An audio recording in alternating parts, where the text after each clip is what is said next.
There are three things you need to know real quickly about fighting.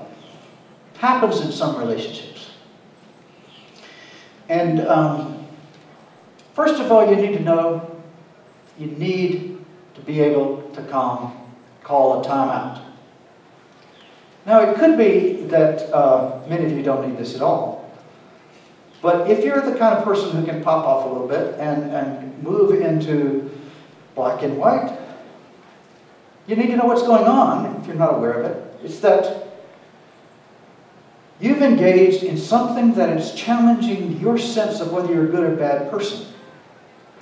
Whether what you say is true, or whether you're being honored and respected. And when somebody cuts you off, or when somebody threatens that and challenges that, what happens is the adrenaline drops in, the heart beats get over 100 beats per minute. Now, John Gottman, a man in his research, discovered that if you, he had couples wired for sound and everything, heartbeat monitors in his little apartments, and said, now go and live a normal life. Discovered that you can teach people, and therapists were doing this. Now fight fair, be polite, be nice, treat your partner as your best friend, treat your friend as your best friend.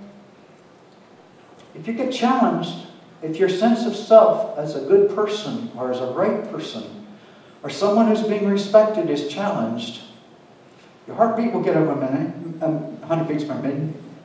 You will widen, you will see everything, not what's important in front of you. You will begin your heart will be racing so that you're geared to fight or flight, and that's what most of us do. We either fight, and there's the fight. What's the fight about? The fight is about somebody's got to be wrong, it's not me, and let me prove beyond a shadow of a doubt that it's you.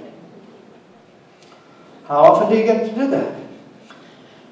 Well, I'm going to tell you one thing that ministers may have told you to do that just possibly may be wrong, or maybe not the best way to do it, which is some clergy types, some spiritual leader types will say, don't go to bed angry. Above all else, don't go to bed angry. Well, Phyllis Diller has a wonderful response to that. She says, right, stay up all night and fight. And guess what? That's often what happens. And couples will come in. And we had a fight last night. We were up to 4 o'clock. Call timeouts. But you need to do it the right way. You need to say, and of course this is ideal. When you're angry, it doesn't always come out quite this way. But if you've worked that out with your friends and those you love, this is what I mean. You can say, I'm getting flooded. That's shorthand for my heart beats over 100 beats per minute. And I'm getting flooded, and I'm about to say things that I really don't want you to remember tomorrow morning. I need a timeout. And it may be for 20 minutes. It may be for a long walk. It may be for a bath. It may be various ways. Possibly not going hitting the batica. So you remember therapists used to do that. Well, that only increases anger, actually, we've discovered. It reinforces it. But find a way to soothe yourself. Now, self-soothing is something that we learn from the caring people in our lives, but self-soothing is something that we often feel we need something else to do, particularly when we're angry. You know why teddy bears work? Teddy bears work because all the love that you've given and talking a kid down, at some point the kid can separate, can't quite hold on to that soothing that you've taught them to do. But with a teddy bear, they can hold on to it. Well, most of us like friends in our lives to be soothers when we're upset. Only sometimes friends are upset too and can't do it.